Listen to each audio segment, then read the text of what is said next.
This is the story of a man named Stanley. Stanley worked for a company in a big building where he was employee number 427.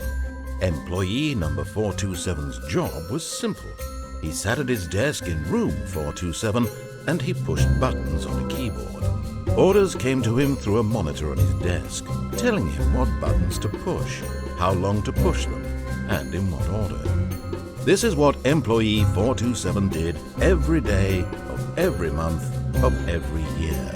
And although others might have considered it soul-rending, Stanley relished every moment that the orders came in, as though he had been made exactly for this job. And Stanley was happy. And then one day, something very peculiar happened.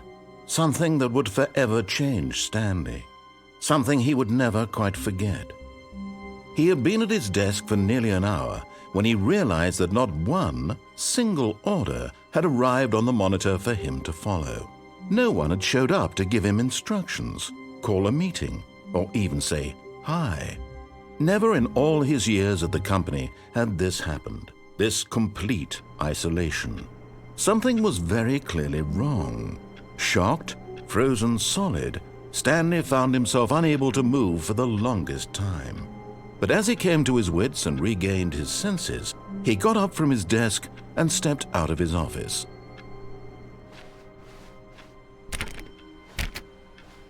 All of his co-workers were gone. What could it mean? Stanley decided to go to the meeting room. Perhaps he had simply missed a memo. No matter how hard Stanley looked, he couldn't find a trace of his co-workers.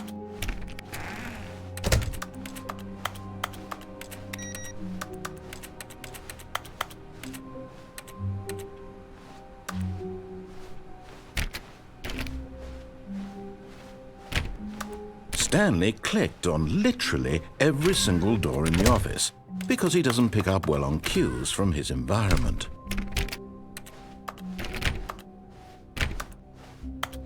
When Stanley came to a set of 2 open doors, he entered the door on his left.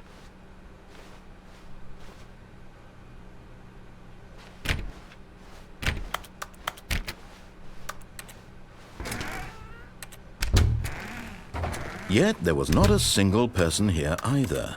Feeling a wave of disbelief, Stanley decided to go up to his boss's office, hoping he might find an answer there.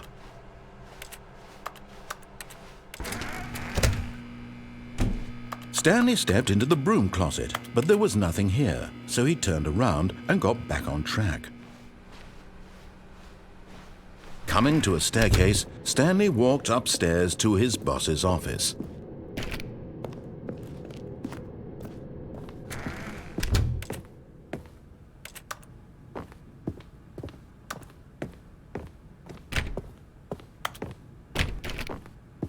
Stepping into his manager's office, Stanley was once again stunned to discover not an indication of any human life. Shocked, unraveled, Stanley wondered in disbelief who orchestrated this. What dark secret was being held from him? What he could not have known was that the keypad behind the boss's desk guarded the terrible truth that his boss had been keeping from him. And so the boss had assigned it an extra secret PIN number, 2845. But of course, Stanley couldn't possibly have known this. Yet incredibly, by simply pushing random buttons on the keypad, Stanley happened to input the correct code by sheer luck. Amazing! He stepped into the newly opened passageway.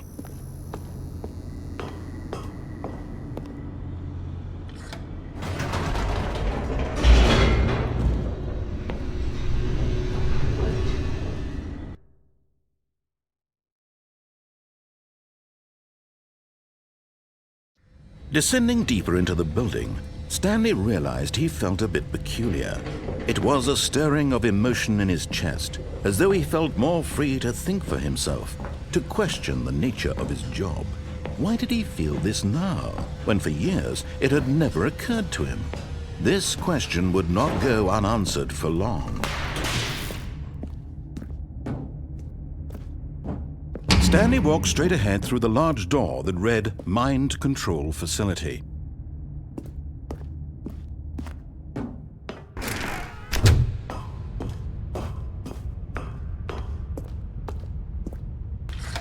The lights rose on an enormous room packed with television screens. What horrible secret did this place hold? Stanley thought to himself. Did he have the strength to find out?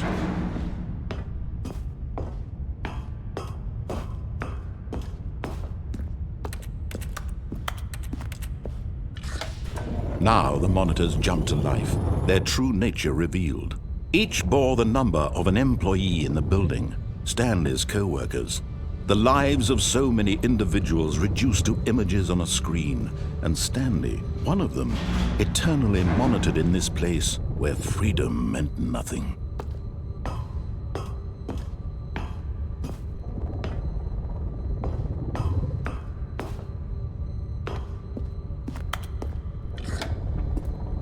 This mind control facility, it was too horrible to believe. It couldn't be true. Had Stanley really been under someone's control all this time? Was this the only reason he was happy with his boring job? That his emotions had been manipulated to accept it blindly? No, he refused to believe it. He couldn't accept it. His own life in someone else's control? Never! It was unthinkable, wasn't it? Was it even possible? Had he truly spent his entire life utterly blind to the world? But here was the proof. The heart of the operation. Controls labeled with emotions. Happy, or sad, or content. Walking, eating, working. All of it monitored and commanded from this very place. And as the cold reality of his past began to sink in, Stanley decided that this machinery would never again exert its terrible power over another human life. For he would dismantle the controls once and for all.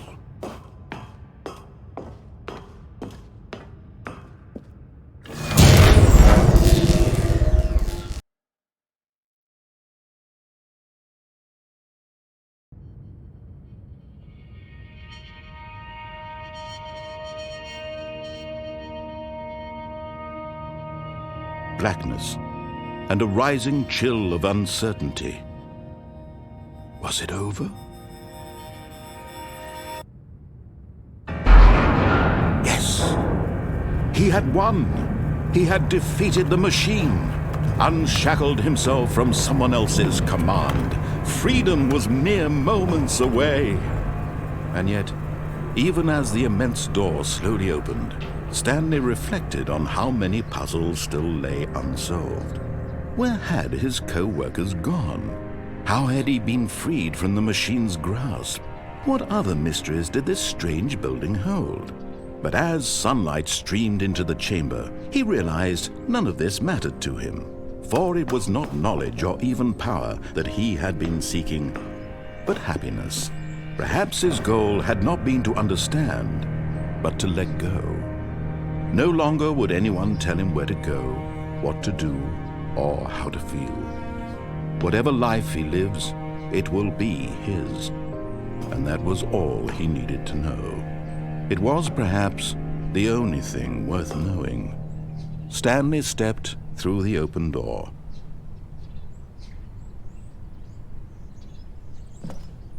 Stanley felt the cool breeze upon his skin, the feeling of liberation, the immense possibility of the new path before him. This was exactly the way, right now, that things were meant to happen. And Stanley was happy.